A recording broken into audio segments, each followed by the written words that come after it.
ہاں جی جی جی جی اچھا سوال ہے ماشاء اللہ. کسی اور نے کوئی سوال کرنا ہے اگر کسی کے ذہن میں آپ کر سکتے ہیں. بسم اللہ الرحمن الرحیم نحمدہ ونصلی ونسلم علی رسول الکریم اما بعد. یہ اچھا ذوق ہے الحمدللہ. ہماری مسجد کا یہ اچھا ایک ماحول ہے کہ ہم جمعہ کے بعد آپ کے لیے یہ ماحول دیتے ہیں. آپ اپنے مسائل پوچھیں. علم جتنا زیادہ بڑھے گا اتنا آپ سنت کے قریب ہوں گے. سنت طریقہ نماز کے اندر سجدے کا یہ ہے کہ اوپر سے سیدھا نیچے اپنے گھٹنوں پہ آئے. گھٹنے جب زمین پہ لگ جائیں تو اپنے ہاتھ اپنے سیدھے کی جگہ پہ رکھیں اور اپنی انگلیاں زمین سے اٹھائیں. پیٹ اپنی ران سے دور کریں. یہ جو صحیح سنت طریقہ ہے جیسے ہم خطبہ اوپر کرتے ہیں بالکل سیم ایسے ہی یہ ہاتھ پاؤں ہوں گے. آپ کے کان کے برابر انگلیاں ہوں گی. اس کے درمیان آپ کا چہرہ ہوگا اور یہ بازو آپ نے زمین سے اٹھانا ہے اور اپنی ران پیٹ سے دور کرنی ہے جو عام طور پہ ہوتا ہے. اگر کوئی بندہ نیچے ایسے بچھا دیتا ہے نماز مکروہ ہوتی ہے. بعض ویسے ہاتھ رکھ کے سیدھا کر دیتے ہیں تو حدیث میں بڑی سخت الفاظ ہیں. فقہاء نے جو الفاظ لکھے ہیں کہ آپ صلی اللہ علیہ وسلم نے منع فرمایا کہ کتے کی طرح پاؤں پھیلا کے نماز نہ پڑھے. جو بندہ آپ نے دیکھا وہ بیٹھتے ہیں اس کے ہاتھ ایسے لمبے ہوتے ہیں تو بعض لوگ اپنی کیفیت میں ایسے نماز میں آتے ہیں یوں سیدھا کر رہے ہوتے ہیں. یہ غلط طریقہ ہے. آپ نے دیکھا ہوگا تو سنت طریقہ یہی ہے کہ آپ قیام میں کھڑے ہیں اوپر سے سیدھے نیچے آئیں جھک کے نہیں. اگر بیماری ہے کمر کی تکلیف تو الگ بات ہے. سیدھا نیچے آئیں گے گھٹنے آپ کی زمین پہ لگیں گے ہاتھ سیدھے کی جگہ پہ آئے گا اور درمیان میں اتنی جگہ ہوگی اور آپ کی نگاہ ناک کے نرم حصے پر ہوگی. یہ طریقہ صحیح ہے. جی چپک کے نماز پڑھنا پیٹ قرآنوں سے جوڑنا ہاتھوں کو زمین پہ لگانا یہ عورتوں کی نماز ہے. مرد عورت کی نماز میں فرق ہے. دوسرا سوال یہ ہے کہ ایک بندہ 2 رکعت نماز کے اندر آتا ہے فجر کی نماز ہے یا کوئی ایسی ہے امام نے ایک سجدہ کر لیا ہے کیونکہ رکوع 2 رکعت میں ایک ہی ہوتے ہیں. ایک سجدہ کر لیا یا رکوع امام نے کر لیا ہے پیچھے سے آیا ہے پہلی رکعت کا امام رکوع کر کے سمیع اللہ لمن حمدہ کی طرف جا رہے ہیں تو وہ مقتدی آ کے امام سے ملتا ہے تو اب اس کی کمر امام کی کمر کے برابر نہیں ہو سکی. جو اس نے اللہ اکبر کر کے نیچے جاتا ہے میں نے کئی دفعہ پہلے مسئلہ بیان کیا ہے تکبیر تحریمہ فرض ہے. جب آپ آتے ہیں امام رکوع میں ہے تو آپ نے ایک دم رکوع میں نہیں جانا بلکہ آپ نے آ کر پہلے اللہ اکبر کہنا ہے. تکبیر تحریمہ بھی شرائط نماز میں سے صرف یدین بھی ضروری ہے. اللہ اکبر پھر اللہ اکبر کہہ کے رکوع میں جاتے ہیں. ایک بندے نے اللہ اکبر کہہ کے رکوع کی طرف جا رہا تھا امام صاحب کھڑے ہو گئے ہیں اب اس کی رکعت چلی گئی. اگر رکوع میں امام کے ساتھ آ جاتا تو یہ اس کی رکعت ہو جاتی اور بعد میں امام کے ساتھ نماز اس کی مکمل ہو جاتی. جب امام نے سمیع اللہ کہہ دیا اور یہ رکوع میں گیا تو اس کی اور امام کی برابری نہیں ہوئی یہ رکعت رہ گئی. بعد میں اس کی رکعت کو ادا کیا جائے گا. طریقہ یہی ہے کہ جب امام سلام پھیریں گے کھڑے ہو کر ثنا پڑھے گا سورۃ فاتحہ اور سورۃ ملائے گا اور بیٹھ کر سیدھا کر کے نماز مکمل کر لے گا. تیسرا مسئلہ یہ ہے کہ بندہ غسل کرنا چاہ رہا ہے اور غسل سے پہلے اسے وضو کہیے. بعض فقہاء نے لکھا ہے کہ غسل سنت ہو یا غسل واجب ہو اس سے پہلے وضو کرنا چاہیے. اپنا استنجا کرے جسم کی جگہ کو دھوئے اس کے بعد وضو کر لے اور پھر غسل کر لے تو وہ آپ کی نماز پڑھ سکتا ہے جسم اس کا پاک ہو گیا. اگر اس نے پہلے وضو نہیں کیا صرف ہاتھ دھوئے استنجا کیا اور غسل کر کے بعد آ گیا تو اس غسل سے بھی نماز پڑھ سکتا ہے. جسم بدن پاک ہو گیا اس کے لیے غسل کے بعد دوبارہ وضو کرنا شرط نہیں ہے. اگر غسل کے دوران اس کو پیشاب آ گیا ہے اس نے پیشاب کر لیا ہے درمیان میں کوئی ایسا مسئلہ ہو گیا پھر دوبارہ پانی ڈالے گا گیلا کرے گا پھر وضو کرے گا.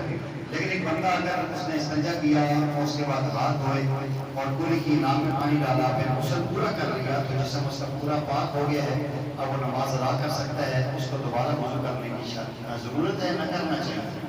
اگر دوبارہ وضو کرتا ہے تو یہ اسراف ہے یہ منع ہے ٹھیک نہیں ہے. ایک دفعہ وضو کر لیا اس وضو سے کوئی نہ کوئی عبادت ضرور کریں 2 نفل پڑھ لیں کوئی تلاوت کر لیں اس کے بعد دوبارہ وضو کریں تو پھر تو ٹھیک ہے. ایک بندے نے وضو کیا ہے اور کوئی عمل نہیں کیا نہ کوئی عبادت کی ہے نہ کوئی تلاوت کی ہے اب دوبارہ جا کے پھر وضو کر رہے ہیں کہ میں تازہ وضو کر رہا ہوں تو پہلا وضو جو کیا تھا اس کے بعد سبحان اللہ پڑھ لیتا کوئی تلاوت کر لیتا. یہ جو تازہ وضو کر رہا ہے یہ پانی ضائع کر رہا ہے. آلریڈی جب جسم اس کا پاک ہے اس وضو کے بعد اس نے عمل کیا کوئی نہیں تو عمل ضرور کرنا چاہیے. کوئی تسبیح پڑھ لے کوئی سبحان اللہ پڑھ لے ورنہ پہلا والا وضو کوئی قسم کا ضائع کرنے والی بات ہے. اس میں کوشش کرنی چاہیے کہ وضو کے بعد انسان کو عبادت کرنی چاہیے. نہیں تو تحیۃ المسجد 2 رکعت پڑھ لے انشاءاللہ اس سے بھی اللہ تعالیٰ ثواب دے دیں گے اور بڑا مقام اس کو ملے گا. جی اور کسی کے ذہن میں سوال سیدھا تلاوت واجب ہے. جب ایک بندہ تلاوت کر رہا ہے تو سب سے پہلے بہتر یہ ہے کہ اسی وقت جہاں تلاوت کا سیدھا آیا ہے قرآن بند کرے, اور اگر مکرو وقت نہیں ہے تو اسی وقت سیدھا کرے. اور اگر وہ نہیں کر سکا, اس کے سیدھے اس طریقے سے باقی تھے, تو اکٹھے بھی 14 سیدھے کر سکتے ہیں. وہ سیدھے کا طریقہ یہ ہے کہ کھڑا ہونا شرط نہیں ہے, بیٹھے نیت کی سیدھے کی, سیدھا کر کے سلام پھیر دیا, پھر سیدھا کر سلام پھیر دیا, جس طرح عام طور پہ ہم کرتے ہیں. اگر سلام نہیں بھی پھیرتا, ایک سیدھا کیا پھر دوسری سیدھے کی نیت کی, جسے کی تب بھی کر سکتا ہے. سیدھا ضرور کرنا چاہیے, اور یہ اللہ نے اس لیے رکھے ہیں کہ اگر ہمارے درمیان تلاوت میں کمی کوتاہی رہ جاتی ہے تو وہ اللہ تعالیٰ اس سیدھے کی برکت سے اس کو دور فرما دیتے ہیں, تلاوت اللہ کے یہاں مقبول ہو جاتی ہے.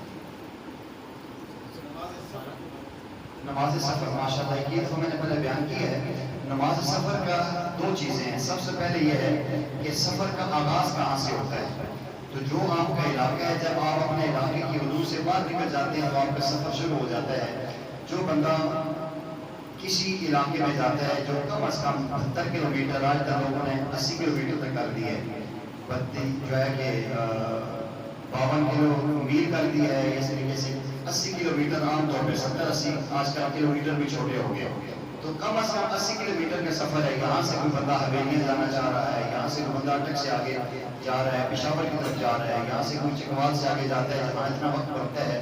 تو گھر سے جب اپنی حدود کو کراس کر لیا ہے تو اس کے بعد اس کی نماز قصر ہو گئی ہے. زور ہے تو 2 رکعت پڑھے گا, جمعہ ہے تو زور پڑھے گا, جمعہ اس کا نہیں ہے, عصر کی 2 رکعتیں پڑھے گا, مغرب کی 3 پڑھے گا, عشاء کے 2 فرض اور 3 وتر پڑھے گا. فجر کا اگر ٹائم ہے تو سنتے بھی پڑھ لے, اچھا ہے, اور 2 فرض پڑھے گا. اگر اسی سفر میں کوئی اس کی نماز قضا ہو گئی, نہیں پڑھ سکا, اگلے دن واپس آ گیا ہے تو قضا ہوئی ہے نماز وہ قصر ہی پڑھے گا.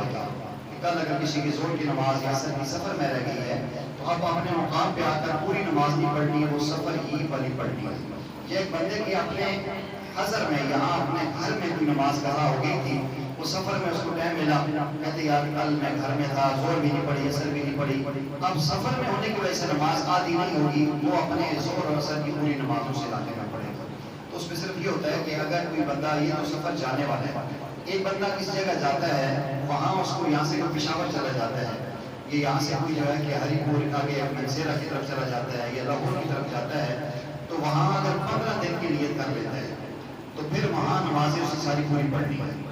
اگر ایک بندہ گیا ہے, اس کا 1 ہفتہ ہے, ہفتے بعد واپس آنا ہے, تو جتنے دن وہاں رہے گا وہ مسافر ہی رہے گا, نماز اس نے اپنی آدھی ہی پڑھنی ہے.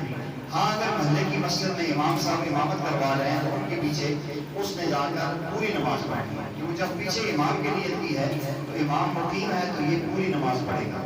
سنتے اور نفل اس کے بعد ہے, اگر وقت ہے تو سنتے پڑھ لیں, کوئی حرج نہیں ہے سنتے پڑھنے سے. اگر اس نے اتفاق سے کوئی آپ میں سے کوئی ساتھی سفر پہ ہے اور اس نے 4-5 دن 7 دن ہفتہ وہاں رہنا ہے, کسی نے امامت بھی آگے کھڑا کر دیا کہ آپ نماز پڑھائیں, تو وہاں اس کو چاہیے کہ کھڑا ہونے کے ساتھ اعلان کرے کہ بھائی میں مسافر ہوں, میری نماز آدھی ہے, آپ لوگ اپنی نماز پوری کر لیں. 2 رکعت کے بعد یہ سلام پھیر دے گا اور اس کے بعد باقی لوگ کھڑے ہو کے اپنی 2 رکعت پوری کریں گے. اگر کوئی ایسا مجمع ہے, اس جگہ مسافر بھی لوگ ہیں, مقیم بھی لوگ ہیں, عام طور پہ کہیں اجتماع ہو رہا ہے, کہیں روحانی مجلس ہو رہی ہے, کوئی 3 روزہ اجتماع ہوتا ہے عام طور پہ, وہاں اگر کوئی بندہ ہے اور اس نے امامت کروا دی, ویسے تو بہتر یہ ہے کہ وہاں کا مقیم بندہ امامت کروائے گا تو مسافر بھی پوری پڑھیں گے, مقیم بھی پوری پڑھیں گے. خدا نہ خواستہ کبھی ایسا ہو گیا کہ کسی مسافر نے وہاں نماز پڑھا دی, اگر مسافر نے نماز پڑھائی ہے اس نے 2 رکعت کے بعد سلام پھیر دینا ہے, اور باقی پچھلوں نے بھی اسلام پھیر دیا, سب نے, مقیم نے بھی اسلام پھیر دیا, مسافر نے پھیر دیا, تو مسافروں کی نماز ہو گئی ہے, مقیموں کو دوبارہ نماز پڑھنی پڑے گی, کیونکہ ان کی رکعت نماز پوری نہیں ہوئی. اس نے 2 رکعت کے بعد سلام پھیر دیا, وہ مسافر تھا, تو اب ان کو 2 رکعتیں ادا کرنی چاہیے تھی. جب ادا نہیں کی اور اس نے بھی نہیں بتایا کہ ان کی نماز نہیں ہے, دوبارہ نے اپنی نماز لوٹانی پڑے گی.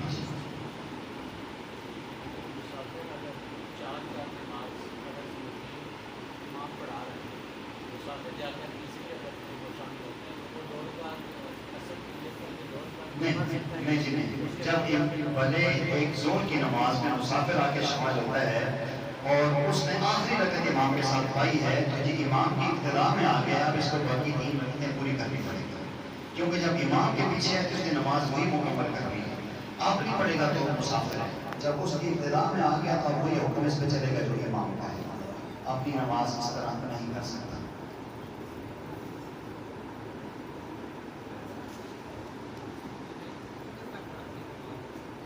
جی اس میں ویسے تو سب سے بہتر یہ ہے کہ انسان کا لباس جو عام طور پہ ہوتا ہے معاشرے میں ہوتا ہے، ادب یہی ہے کہ پورا لباس ہو، مثلاً پورے بازو جس طریقے سے ایسے رکھا ہو، شلوار پوری ہو.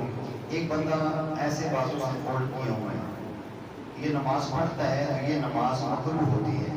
جس طرح پانچے فولڈ کر کے نماز کرنا مکروہ ہے، اس طریقے سے بازو فولڈ کر کے نماز پڑھنا بھی مکروہ ہے. کسی نے بازو اتنا رکھ دیا، بعض لوگوں نے گرمی میں رکھے ہوتے ہیں، یہ اکثر بازو ان کا ننگا ہے تو یہ نماز مکروہ ٹھیک نہیں ہے.